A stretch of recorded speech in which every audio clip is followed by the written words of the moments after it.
Eto na nga, nakakaloka. Ayan. So, nagantay kami ng ilang oras, hindi dumating si Barbie at si David. Ano nga ba ang dahilan kung bakit hindi sila nakarating? Maraming expectation na kaya daw hindi dumating yung dalawa dahil LQ. Maraming nagsasabi na war silang dalawa.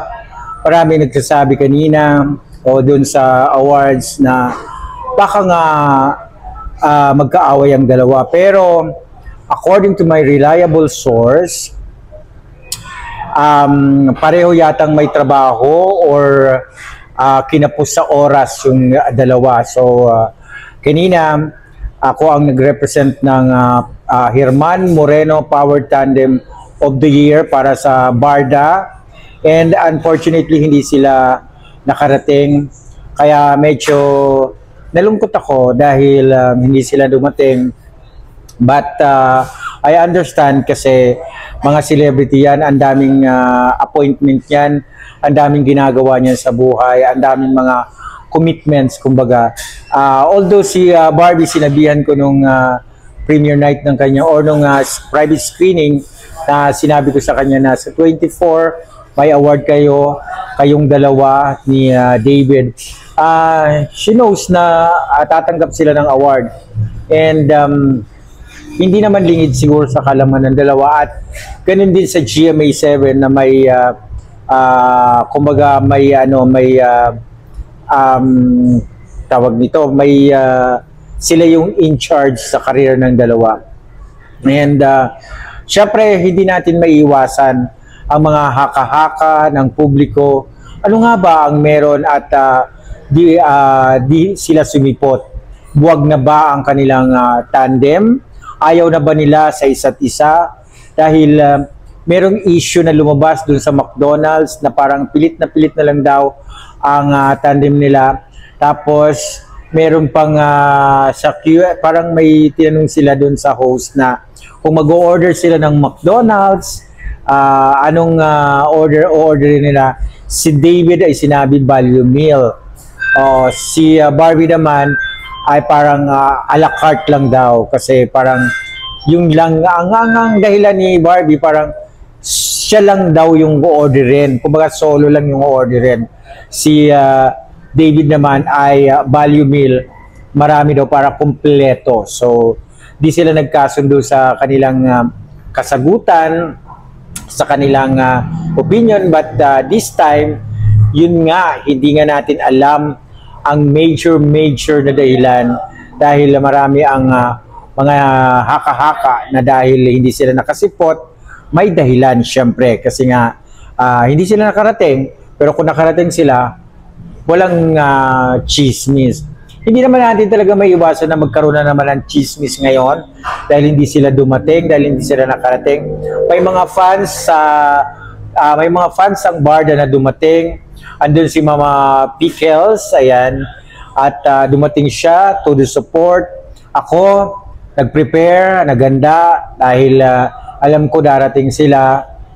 And I know sa sitwasyon na ganon, medyo malulungkot ka kasi ang yung mga sinusuportahan mo, yung mga mahal mo ay hindi sumipot. But this time mga kaibigan, palalawakin ko yung aking pangunawa sa dalawa. Lalawakan ko. Kumbaga, iiralin ko yung pagiging maunawain.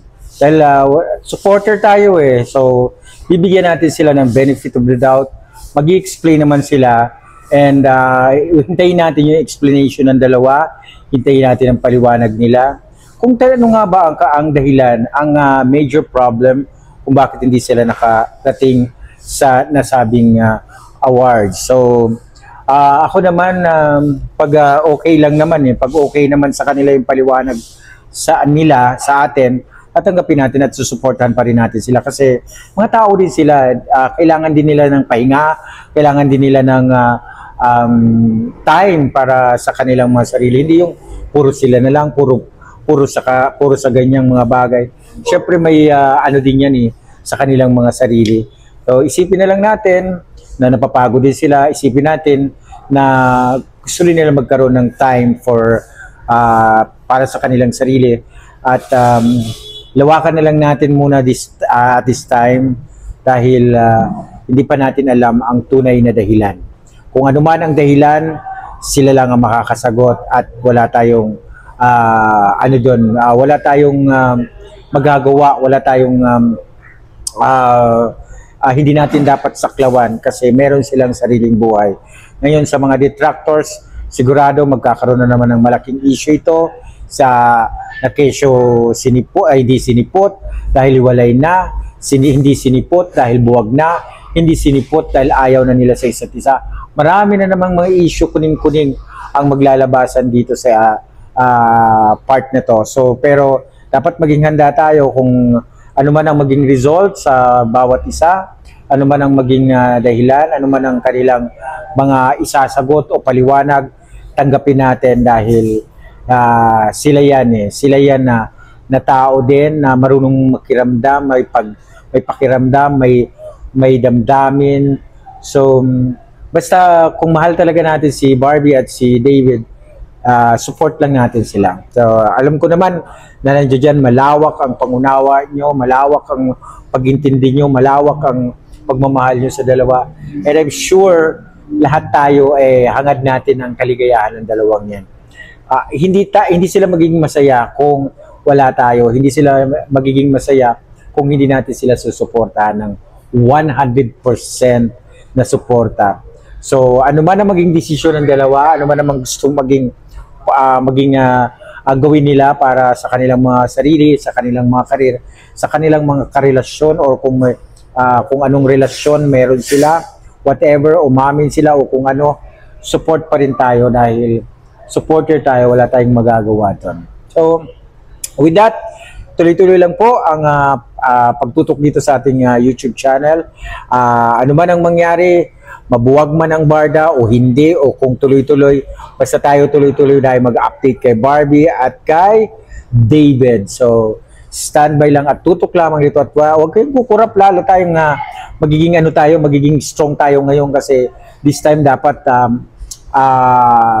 kailangan nila tayo yung support natin. Tayo ay kanilang parang strength. So, sa mga nagmamahal kay Barbie, sa mga nagmamahal kay David, be strong and alam ko na sa dulo nito ay